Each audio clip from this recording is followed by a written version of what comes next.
Słuchajcie, jest -18, więc będę się streszczał. To jest ostatni odcinek przed świętami, który oglądacie. Dlatego też w tym miejscu chciałbym życzyć Wam wesołych, spokojnych świąt Bożego Narodzenia.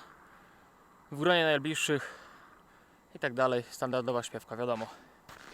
Fajnie, że byliście przez ten cały rok ze mną. Mam nadzieję, że przyszły będzie jeszcze lepszy dla mnie, dla Was, dla nas wszystkich. Także ja to dogrywam tak z bomby, bo dzisiaj jest 19 grudnia. Jutro jadę do domku, jak widzicie, kręcę pauzę. Jutro jeszcze tylko rozładunek i lecę na bazę. Także kończymy, lecimy na 3 tygodnie urlopu i tyle, no. Także mówię, uciekam do auta, bo jest -18 i strasznie jest zimno. Jeszcze raz wszystkiego najlepszego, zdrowych, wesołych, pogodnych świąt Bożego Narodzenia. Życzę Marcin.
niestety pomykamy do Mojrany. Wczoraj jeszcze zanim dojechałem do Boden, dostałem fajną informację, że lecę do Tany. Miałem ładować u nas na terminalu. No i miałbym tam 800 jakieś. Bardzo wysoko bym jechał. No i rano podstawiłem się pod rampę. Wszedłem sobie zadowolony na terminal załadować. I wyszła do mnie pani z biura. No i mówi, że anulujemy ładunek. No i jadę do Skelefty ładować Kusakowskiego i do Mojrany złom. Także no szkoda, bo chciałem jechać tam na górę, coś nowego nagrać. No a jedziemy znowu do Mojrany. W Mojranie też stoi Damian. Damian tam jest od wczoraj. W samochodzie padła mu pompa, nie może się rozładować. No i dlatego też czeka na mnie. Ja rozładuję siebie, później musimy się przepiąć, rozładuję jego. No i dopiero wtedy będę się ładował. Tak wygląda plan na dzisiejsze popołudnie, wieczór. No i pewnie na jutro rano jeszcze. A aktualnie jest +4 i zaczyna kropić deszcz. I jeśli ten deszcz zacznie padać, to będzie tragedia. No Damian miał taką sytuację wczoraj. Przejechał granicę i przed samą Mojraną musiał założyć już łańcuchy, bo no nie dało się jechać. No. Sam lód na drodze i tam z 30 km na godzinę nie mógł się wyhamować. Także założył jeden łańcuch na przód, jeden na napęd i jeden na naczepę. Jeden założył tylko na napęd z tego tytułu, że jak się jedzie do Mojrany od tej strony, to tam jest wielka góra, z której się zjeżdża. Praktycznie tam podjazdu już nie ma żadnego. Jest tylko ten zjazd. No a wiadomo jak na tym lodzie. Także dobrze, że założył. Na pewno pewnie się czuł i bezpiecznie zjechał na dół. Także tak to wyglądało. No poniedziałek, no co tu dużo gadać. Poniedziałek. No i dzisiaj rano pojechał, próbował się zrzucić. No i pompa nie działa. Także lecę do Damiana. Zobaczymy. Zobaczymy jak mi pójdzie dalej droga. Tu jest, nie jest źle w sumie. Może dzisiaj się uda mnie rozładować. Siebie to raczej na pewno rozładuję. A czy Damiana jeszcze rozładujemy, to nie wiem. Zobaczymy. Nie wiem czy mi się będzie chciało. Mam być szczery.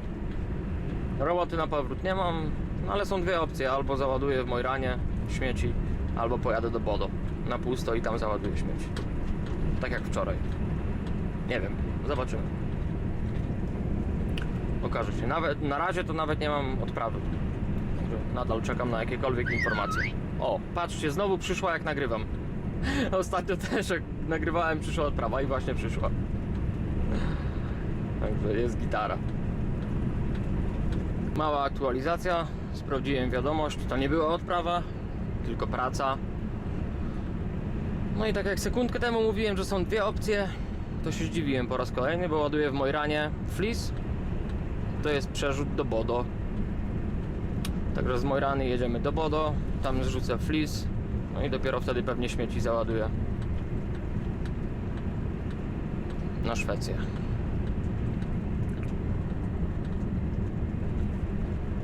No niestety, myślałem, że sobie zrzucimy w Mojranie, załadujemy w Mojranie, pojedziemy na Szwecję. Zrzucimy, załadujemy w piątek rano i weekend, a na weekend będzie troszkę później. Zanim pojadę z Mojrany do Bodo jest 3 godziny, ponad 4 nawet teraz w zimę. Jeśli Saltfiele będzie oczywiście otwarte i wszystko nam będzie dobrze szło,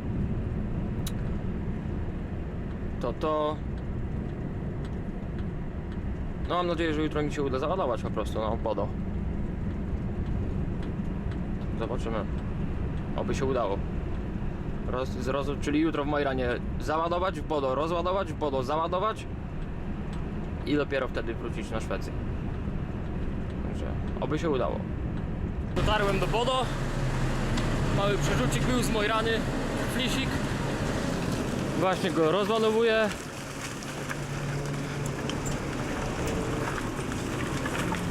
Wysoko pod belkę załadowane. Flis ma to do siebie, że potrafi się spiętrować i wyrywać te belki 4, które tam mamy, nie? Czy nawet tą ostatnią potrafi wyrzucić, bo ona jest otwierana, widzicie, w tej naczepie sam z prawej strony.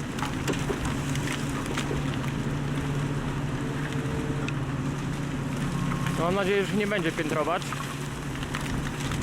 i pójdzie to jakoś sprawnie. Dobrze poszło. Płaskowyż też spoko. Można powiedzieć, że na odcięciu jedynie zjazd był troszkę śliski. Znaczy troszkę, bardzo był śliski, no. No i co? Zrzucę tu, dach zostawiam otwarty, tylko zepnę jednym pasem i mam 18 km do załadunku i ładuję śmieci już na Szwecję, nie? Także taki jest plan.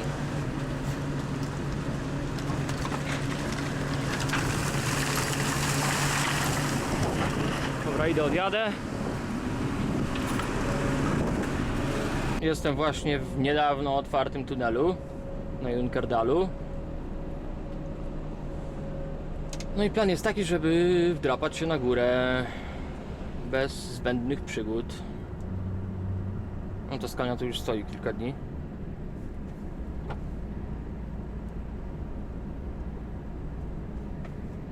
Ostatnio jechałem, kiedy ja jechałem tą granicą? No kiedy to było? Czy w poniedziałek? Nie, w poniedziałek? Tak, w poniedziałek. Dokładnie. To już tu stała. Także prawdopodobnie odmówiła posłuszeństwa. No i ją zostawili. Może zepchnął z tej góry.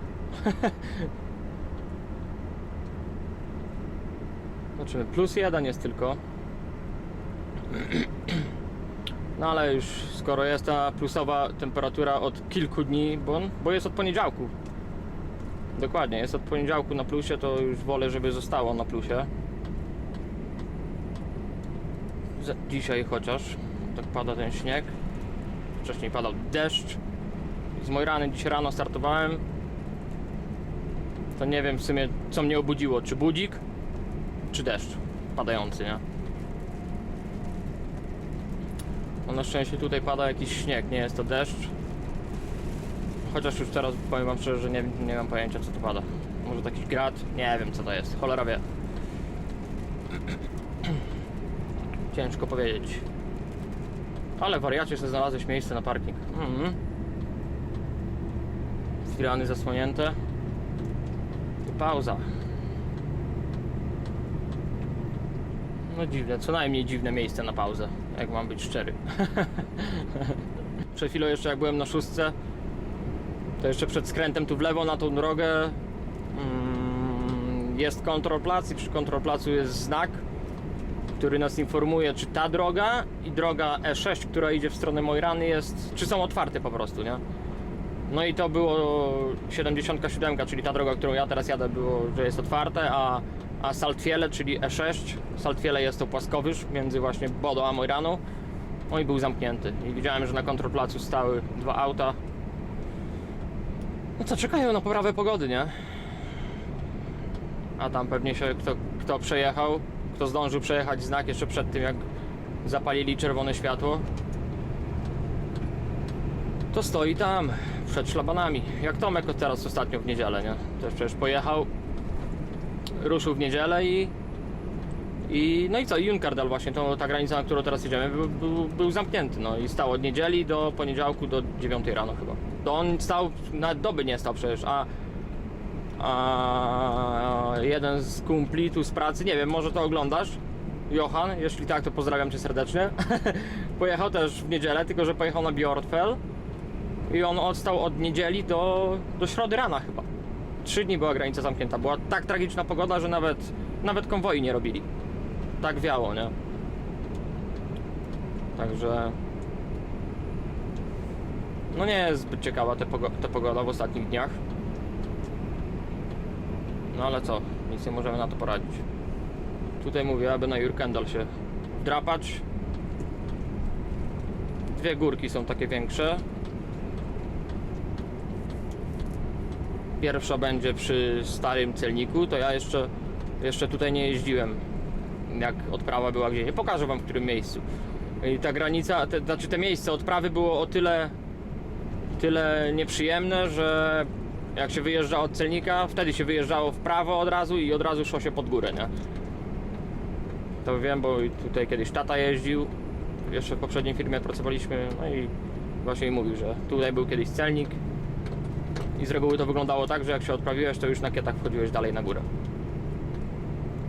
No teraz jest celnik w innym miejscu zupełnie, o wiele wyżej, no w miarę płaskim. Także jeśli chodzi o to, to na pewno zmiana na lepsze. No widzicie, no dole przed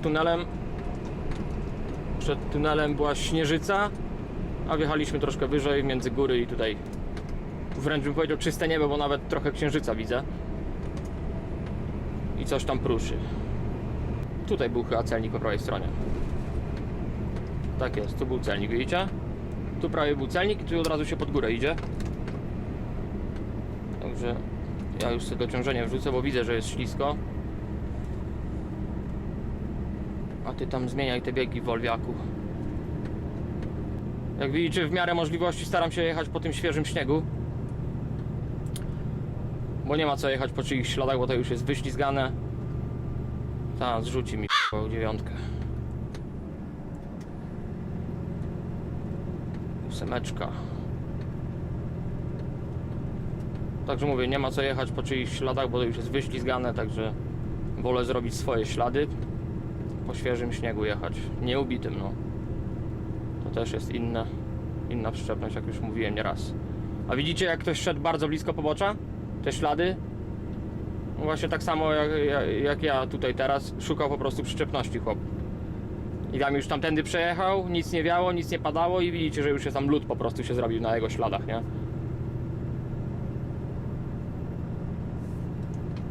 Tu manuala mu wrzucę. Tu kawałek będzie płaskiego, żeby nie zmieniał mi tego biegu. Chociaż nie, dziewiątkę mu wrzucę, 2000 to za dużo.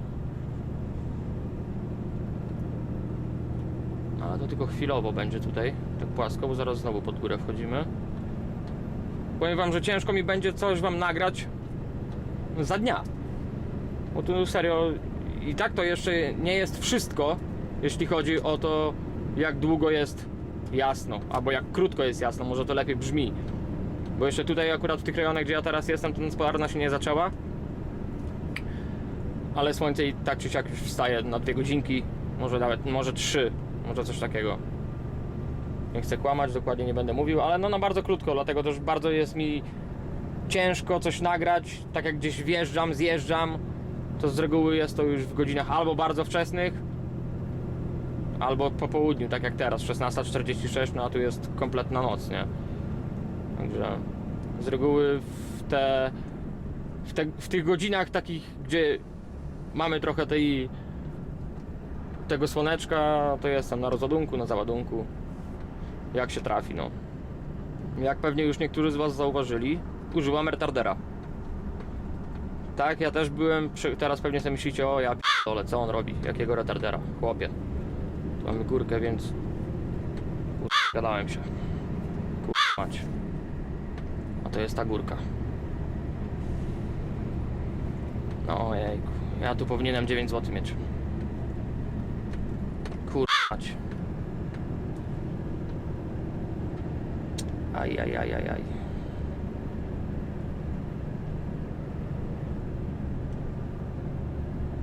To jest ta góra, która już się ciągnie do celnika samego.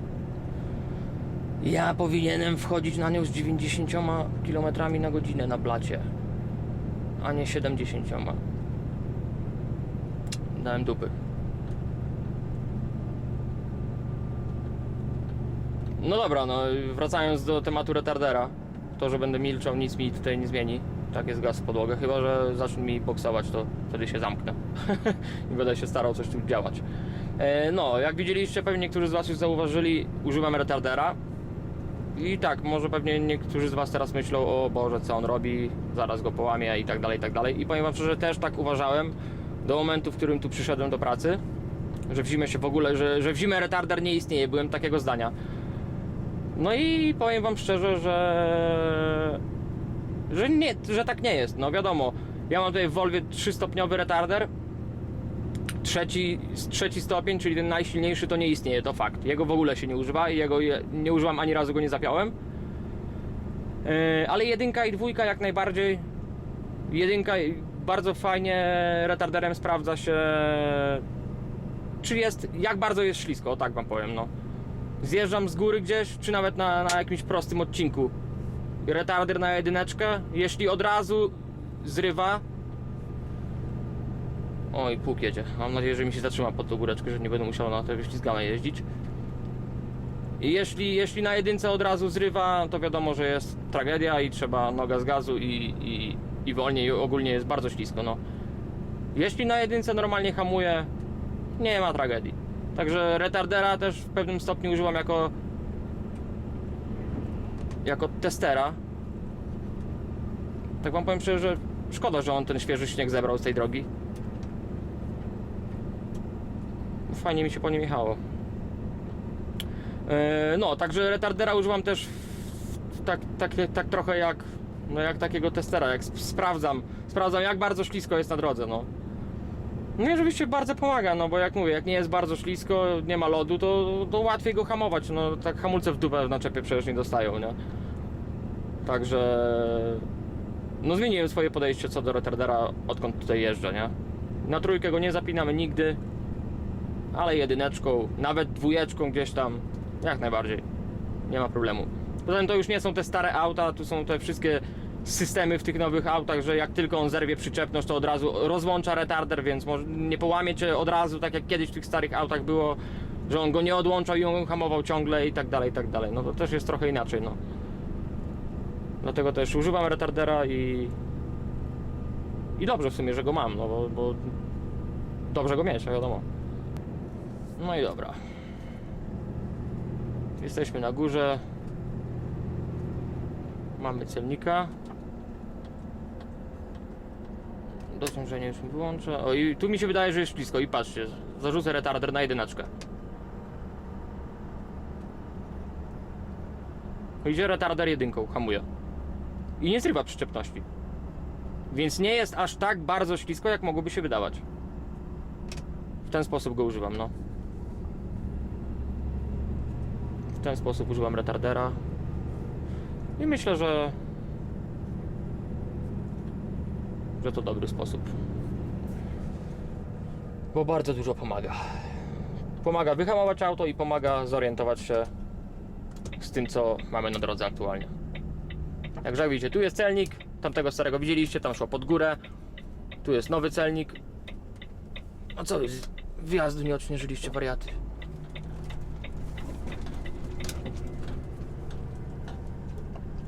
No, tu jest nowy celnik i tu jest chwila płaskiego, ale zaraz już tam podchodzi w prawo pod górę, także no jest na pewno lepiej niż tam. No tu wiało troszkę, wiało. Zobaczymy, co po szwedzkiej stronie się dzieje. Dobra, piszę papiery, idę się odprawić. Teraz zobaczymy, co tam się ciekawego dzieje.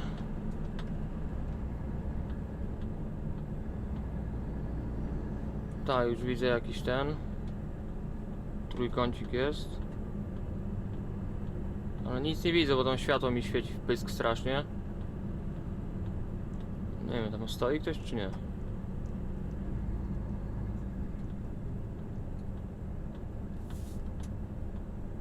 Tak, jest w rowie gościu. Ale nie wiem, tu jest przejazd czy nie?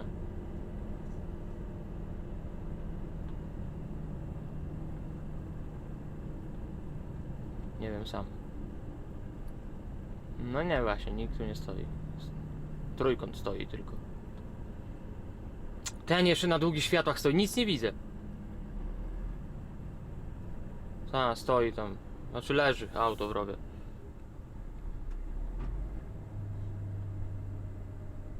Nie ma przejazdu. Zjadę, tu jest na parking, akurat zatoczka. Ta, nie ma przejazdu.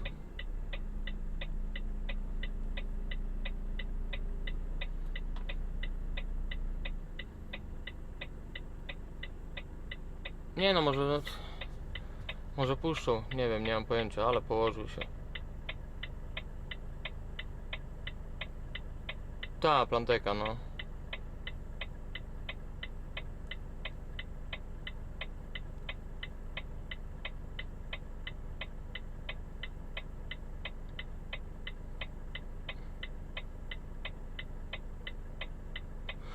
No nic, dobra tata, idę ja zobaczę co tam się dzieje, zapytam może.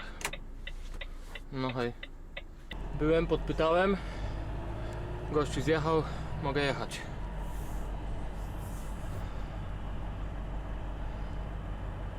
Będą chyba wyciągać go, teraz wiadomo, w nocy mniejszy ruch. Będą działać.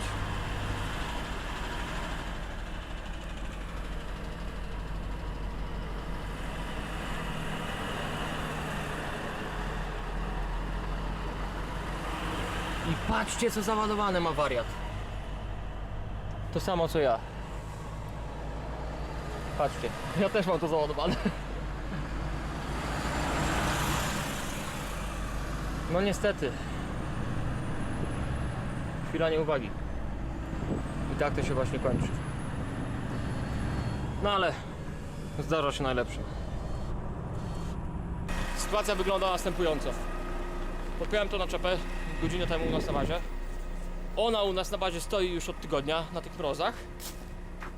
No i sytuacja wygląda tak, że podłoga tylko miała siłę, żeby się cofnąć. Śmieci wyszły o tyle. Czyli nie zamknę już drzwi. No i podłoga stoi. Wszystko stoi, nawet podłoga się nie rusza, nie? Czekajcie, zapalę światło. Pompa chodzi, może olej troszkę rzadszy się zrobi, bo był zimny. Może to coś da. Wątpię. Patrzcie. Nie ma siły. Ani do przodu, ani do tyłu.